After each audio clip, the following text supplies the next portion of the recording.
You know what's fascinating, Bergs? So, like, just everything about it, right? They don't follow anyone. 9.2 million followers. They have 0 tweets. They have 1 tweet that's pinned, which is that era of spatial computing. Everything's branded Vision Pro. Like, what? Like, that is just, they've come in, they've gone, we're Apple, we're just going to create a new segment and just win the game. Well, welcome back to another episode of the Ben Bergs Show with your favorite MBA and high school dropout, talking everything crypto, business, and personal growth. And today we are talking the new Apple Vision Pro, finally launching their rumored VR headset today as time of the recording. And Bergs, this looks pretty epic. They basically look like snow goggles that are a VR AR headset. So, you know, one of the key differences I think between this and the most recent Oculus is that you can't actually see through the Oculus headset, but with these you can actually turn it into augmented reality, so you can basically see into the physical world with having a digital overlay. And one of the most compelling things I guess about the Apple headset for me is the fact that you're going to have the App Store, and it's going to be within the Apple's product ecosystem, allowing you to have do FaceTime and have music and notes and messages and everything within inside the Apple ecosystem. You can plug it into your AirPods. I watched a video this morning of like someone sitting in a plane, watching a movie with the Apple headset, and it kind of looks like snow goggles. It's not like this big chunky thing that's hanging off the front of your head. It actually looks pretty sweet. Now, a lot of different things we're going to talk about in today's episode around the future of what we think the VR and AR will be. I believe it's one of the core problems around the metaverse products right now is that there's just a real lack of hardware to actually experience these metaverses in an experiential way. I think this is probably a big leap to helping that. But yeah, man, looks pretty cool. It looks awesome. Great news to wake up to. We've been waiting for Apple to drop their cool tech. Their tech always looks really well designed. Actually, with the Quest 2 and even Quest 3, Ben, they do have pass-through, so you can do augmented reality. Nice. Yeah, so the Quest 2 was pretty average with its augmented reality. Yep. Quest 3, they've really stepped it up. So you can be, on your table, you can have a board game there. It looks amazing. It's like full color pass-through. So it's interesting that two of the biggest tech companies, Apple and Meta, are both going into this space. They're investing heavily into this space, and they're both doing VR and augmented reality. Really telling. The Vision Pro is basically, as we were discussing before the episode, it's basically a computer. It's running the M2 chip, which is found on Apple's highest-end computers. And then it's also got a new R1 chip that processes all the other headset inputs. It's got 12 cameras, 5 sensors, and 6 microphones, setting it to the M2 chip to reduce lag, and then get images to display within 12 milliseconds. Unbelievable. And it's running the new iOS, which is Vision OS, which is the iOS framework, but a 3D engine with new rendering and software tricks to make it the first operating system designed from the ground up for spatial computing. Pretty cool. And it's also got the interior, sorry, quickly, but it's also got interior cameras that are tracking your facial motion, which is projected to others when on a FaceTime. So you can actually, when you go into virtual worlds, you can position yourself and have those facial expressions that'll project across. That's pretty cool. Just listen to the branding and positioning. So you've got Vision OS spatial computing. What the fuck is spatial computing? I don't know, but I want it. And I'm missing out if I don't have spatial computing. And if you think about it, Oculus is at a much lower price point. It's like a sixth of the cost. And it has the majority of what Apple actually has. But Apple have gone for a completely different market. They're like, hey, we're selling a very expensive headset. And Meta have an expensive headset as well that no one's bought. No one's buying that crap for $3,000. It's only slightly better than the Quest. But they've gone for spatial computing. And if you think about it, who buys Apple products? Who are the cool kids that buy it, first of all? Like designers, coders, hipsters, tech bros, that's it. This is the audience they're going after. And they're like, shit, man, how do we actually charge $3,500 US for something like this? Well, we call it a computer and we call it spatial computing. And you can do all your computing on there. You can have your big different screens. You can interact with our ecosystem and we'll show you we're serious because we're building a specific operating system for it. I just love the strategy that they've actually put behind this. The positioning and branding is incredible. And the animations, Bergs, like I've been watching videos this morning, even like Disney Plus on Apple Vision Pro just looks unbelievable. Like, not only do you just have, now to be clear, I've only used the old Quest number 2, the one without the AR. Yep. But like this is like sitting in your lounge room with the, your virtual, so your real world there. But then like, up comes these like displays, and you can, use pinch and point inside your home. And it's got all these like different animations happening. Like, it looks pretty epic. I definitely want to see a hands-on demo, because what they've got in with eye tracking and hand tracking. So I've had an Oculus for over 2 years, and I get all the updates. I get the developer updates, and as they kind of come through and turn them on, like the amount of effort they have to put in to get this right is incredible. And just looking at what they've done, I really want to see or even get my hands on one to see what it's actually like, because it could be an incredible experience. And one thing is, I believe it is not a standalone device. So it looks like it's plugged in from the battery that they have. Is that what you've seen as well? Yeah, so it looks like that it's got an all-day use when plugged in. It's got a 2-hour battery with standalone battery pack. Okay, that's good. And yeah. Oh, wait, hang on. Standalone battery pack, is that like on the headset, or is it like the attached tethered thing? Or not sure? Yeah, we're not sure yet. But you can plug it in for all day. All day use when plugged in. Not sure what that looks like. Mate, this is going to be incredible. Do you think people are going to buy this over like a really fancy Mac computer? I don't think they'll buy it over the top. I think they'll have it as an add-on. Like, if I think about where I'd buy it as an add-on, I wouldn't be able to then just switch my life to VR or AR like right now, like keyboard and all that sort of stuff. Like, that isn't worked out. But in saying that, from an entertainment perspective and, FaceTiming and seeing people, like, that is really cool. And I can just for 100%, start to see people, sitting on planes, sitting on the train, in buses, wearing these things. Like, it's going to be pretty dystopian, but that's like where I see people using them. That's important, because the Oculus is a huge thing on your face. This looks like a bloody, snowboarding visor. It's like Ready Player One. That the Ready Player One looks exactly the same. Yeah. So you could, and because it has pass-through, you could wear it on the train, because you can see everything around you. You're not going to get punched in the face. You're not going to get mugged. Yeah. Whereas with Oculus, you're getting punched for sure. I think that's the difference with the AR, and that's what I'm excited about, the augmented reality, because then you can sit at your desk. Maybe, Bergs, you're using your Mac computer with the goggles, and actually just adding additional experiences where you can have like a virtual TV on the side. Maybe you're FaceTiming someone, you and I are talking while we're working at the same time. Like, that's cool. This is incredible, because more people are working from home. We don't have physical space for all of those screens. And think about it. Could this be the EarPods moment for Apple again, where they had computers, then they had phones, then EarPods make more than bloody Netflix? And could this be that moment all over again? What is the next thing we sell our customers that can improve their lives, that fits in with the existing things we already have? Imagine just the interplay with the Mac stuff you already have and Apple TV. It's going to be incredible. FaceTime, brilliant. That's one thing that I love Apple. And I know you're not a huge Apple fan, but one of the things that I like about Apple is that the integration and how it all just works together. And I think that's going to be the biggest value prop for Mac users or Apple users, is that it's just going to integrate well with your other devices. So whether it be your AirPods, your computer, your phone, I can foresee you wearing the goggles, and then like the phone thing pops up inside your goggles and you can answer it, and then you're like swinging around and you're looking at the TV, and then you're on your laptop and you're sending emails from your VR headset to your physical device. Like, that's fucking cool. You can tell how much I'm not a Mac guy. I'm saying earpods instead of AirPods. But that's the thing. Like, I like Mac products. I like their business, their branding, their strategy. They're just not for me, because I hate being in jail. I like to hack with things. I like to choose my own things. I don't like having to choose a phone. I want a choice of 100 phones, so I can get the specific one that I want. But let's talk about that, Bergs. Apple are just the masters of branding and, marketing, like everything about it.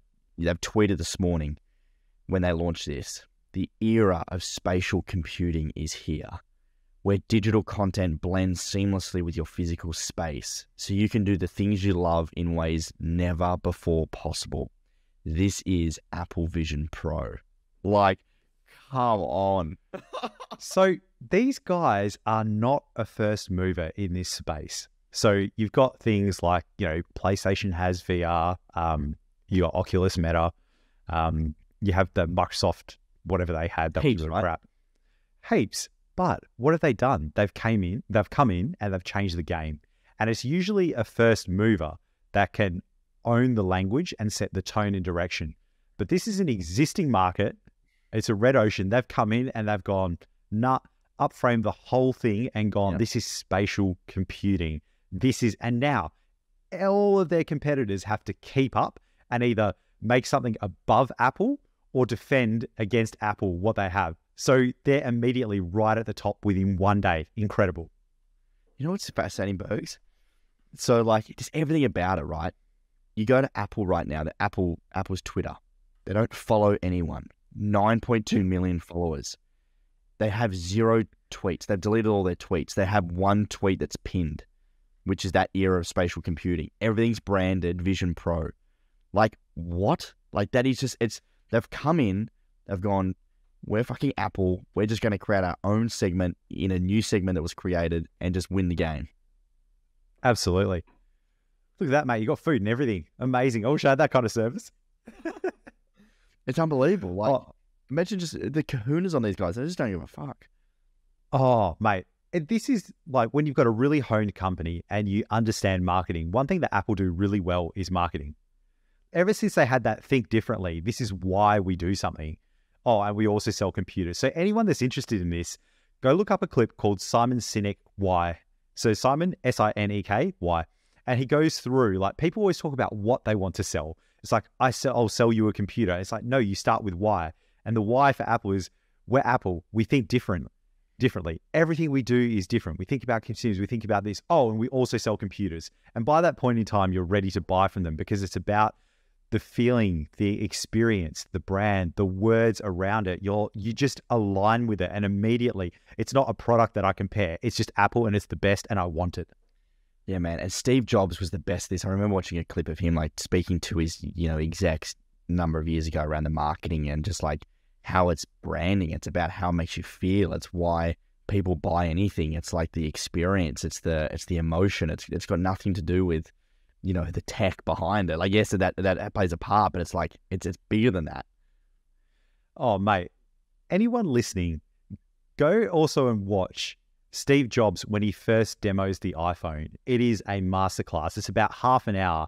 And the way he just goes through taking photos on a phone, pitch to zoom, GPS and maps and apps and an app store, people are losing their minds. They're like, what the fuck is this? This is the future. And just the way he demonstrates it, people didn't even grasp how much their lives were going to change. And that's what Apple does. And I reckon they'll do it here again. Because my life hasn't changed much from Oculus. I got to play a few games. I think this is going to really set a standard and change for people. I think now's a good time to talk about how will this either spur on the metaverse, where's the metaverse at, and where do we think it's going? Yeah, good transition. I just want to note, I actually had an Oculus and I lost it. No idea where it's gone. So I'm going to be buying the Apple one. Oh, mate, classic. Oh, you won't lose that because it's bloody expensive. 10 times the cost, mate.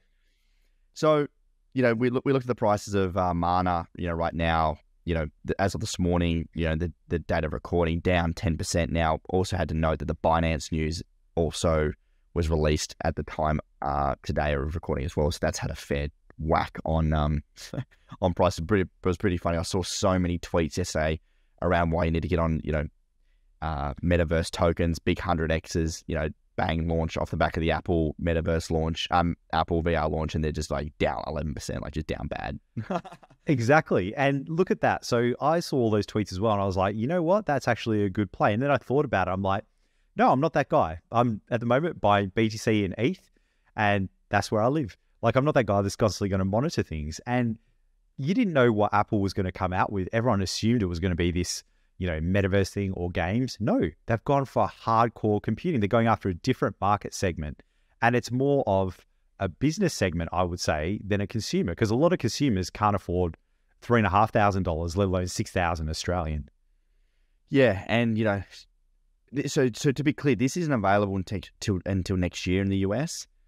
But what this is going to do is just going to change the game in terms of your ability to be in metaverses. Right now, a lot of the cryptocurrency metaverses are 2D. They're on your computer. They're kind of shitty graphics.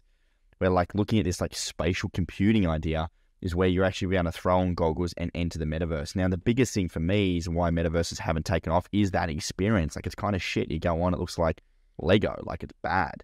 But if these metaverses were able to integrate with the headsets and with the hardware, and you can actually get into the metaverse and experience it from a VR or AR perspective, then it's going to be super cool. Now, problem being is that is Apple going to allow Sandbox and Mana, Decentraland, to build in these headsets, build on the App Store? Because again, they're going to take 30%. They're known to be cutting out crypto apps. We can't get our iOS app out. We don't even accept crypto on our app, and we can't get in. Do you think they're going to allow Mana and Sandbox to build in here? I don't think so. Exactly. It's another ecosystem thing. So you're either going to have to hack this device or go along with whatever they say. So again, that shapes the experience. It's not open and it's not free, and it kind of goes against the crypto ethos as well. And you're right with where Metaverse is at the moment. I tend to think, like, why would I go into a Metaverse? And at the moment, there's no reason for me to go anywhere. The only reason I've actually gone into some was on Oculus, was in the Facebook one, because Diplo had a concert. And I was sitting in my PJs, I could go and see Diplo play live, and it was amazing. And it was free, and I could go in. Occasionally, I'll go in for a crypto talk. But again, it's boring because it's just these weird avatars with flappy heads, and I can just listen to the podcast later on. Like, there needs to be something there. And I think Apple are bringing that something. That something is going to be all of your compute, your screens, your daily life, and organizing it in a much better way and aiding communication between all of those things with that one headset seamless experience. Yeah, and taking what we do today, text messages, phone calls, FaceTimes, email, whatever, into that VR headset. Right now, you need to go into a metaverse to try and figure out what to do. This is going to bring what you need to do inside the VR headset, and that's what I think is going to be so cool about it. That's really interesting, because I go to my computer a lot for specific things, and I don't have a lot of apps on my phone because it pings too much. It's not a specific device. I really wonder if I would carry this around and just chuck it on and be able to access all that stuff. You know, it's because it's smaller than a laptop. It's just a little headset. I really wonder how people are going to use it. I reckon I could 100% just see myself sitting on my couch, maybe typing up a few emails, maybe I FaceTime my folks, and then I turn on Disney Plus or Stan on with the headset. Yes. With my AirPods. That's so interesting. I've got Oculus 2 and I've got Prime, Netflix, everything on there. Never watch it. So I turn it on and it's in VR, and like, yeah, it's a big screen, but no, I prefer to watch on TV or my projector.